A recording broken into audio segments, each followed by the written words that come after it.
Alright guys, welcome back to the channel.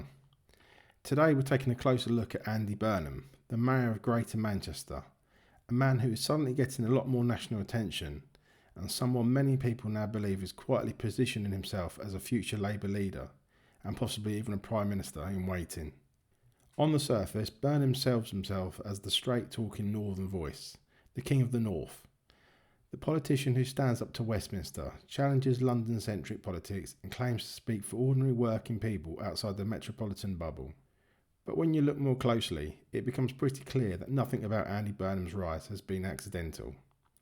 This is a man who has spent years very carefully shaping his public image, keeping just enough distance from Labour's more unpopular decisions, staying loyal when it suits him, and gradually building a personal brand as the reasonable, grounded, sensible alternative waiting in the wings, just in case Labour ever need a replacement at the top. And let's be honest, that positioning isn't luck, it's strategy. Because Burnham isn't some outsider, he isn't a political rebel, he is a career Westminster operator. He's been Chief Secretary to the Treasury, Health Secretary, Cultural Secretary, deeply embedded in the Labour political class for decades. Yet today he presents himself as the relatable regional advocate, the pragmatic voice of the North who gets it in a way Westminster supposedly doesn't. In my opinion, it's clever and it works. During the COVID funding disputes, he used the moment to turn himself into a national figure, portraying himself as the defender of local workers and small businesses against out-of-touch central government. From that point, his profile changed. He wasn't just talking like a mayor anymore, he was talking like a national politician. And over the past few years, that shift has become even more clearer. Burnham now comments on immigration pressures, the economy, public services, policing, national trust in politics, and social cohesion. These aren't local talking points, these are leadership talking points. I think he knows Labour may eventually face turbulence.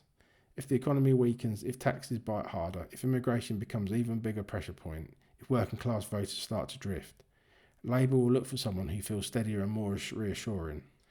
Now that's someone experienced, familiar, and calm under pressure. And Andy Burnham is quietly positioning himself as that safe pair of hands. There's only one practical obstacle. He isn't currently an MP, but that is only temporary. If a safe northern seat opens up, and let's be honest, one will, Burnham could walk straight into Parliament the very next election. Nobody seriously doubts he would take that opportunity.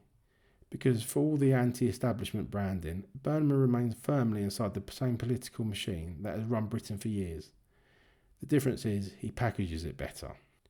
To right-leaning voters, Burnham represents something very familiar. He sounds moderate, he talks about fairness and community, he presents himself as pragmatic and sensible. But beneath the tone, he still supports larger government, centralised policy direction, big state intervention, and the same managerial politics that have failed to deliver real long-term change. He isn't radical, he isn't rebellious, and he certainly isn't anti-system. For me, Andy Burnham is the establishment, just with a warmer accent and friendlier presentation. That doesn't mean he isn't ambitious. In fact, it shows exactly how ambitious he is. Now, every media appearance, every national comment, every moment he contrasts himself with Westminster, it all points in one direction. He is preparing for something much bigger than Manchester. And if that moment ever arrives, voters need to look past the carefully crafted image and ask a simple question. What would Andy Burnham actually change? Because once you strip back the branding, you may just find another familiar Labour figure waiting to step forward at exactly the right time.